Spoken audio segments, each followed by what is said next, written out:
তাদেরও বুঝতে হবে 15 বছর ধরে তারা বিগত সরকারকে যেভাবে সহায়তা করেছে, এটা আমার মানুষের মতো কাজ হয় না। এই সবগুলো বিবেচনায় রেখেই যারা চাকরি যেখানে করছেন আইন শৃঙ্খলা বাহিনীতে, প্রশাসনে, তাদেরকে আবার একটু সংশোধন নিজেদেরকে করতে হবে, তাহলে আমরা পরিস্থিতির উন্নতি লক্ষ্য। বন্ধুরা, এই যে বালা মুসিবত থেকে মুক্তির যে পথ, সেটাও এখানে উল্লেখ করা, সেটি একটি নির্বাচিত মানুষের ভোটাধিকারের ভিত্তিতে নির্বাচিত একটি সরকার প্রতিষ্ঠা করতে হবে।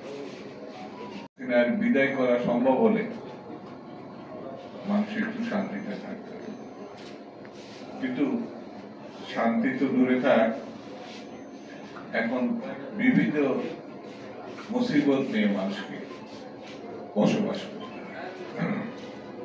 নতুন চাকরি নাই, যাদের চাকরি ছিল সেই চাকরিও এখন রক্ষা করা খুব কঠিন হয়ে দাঁড়িয়েছে। রাস্তাঘাটে কখন কে বিপদে পড়বে এটা আল্লাহ পাক ছাড়া কেউ জানে বলে মনে হয় না। তিনি যদি রক্ষা করেন তাহলে আমরা বেঁচে যাই।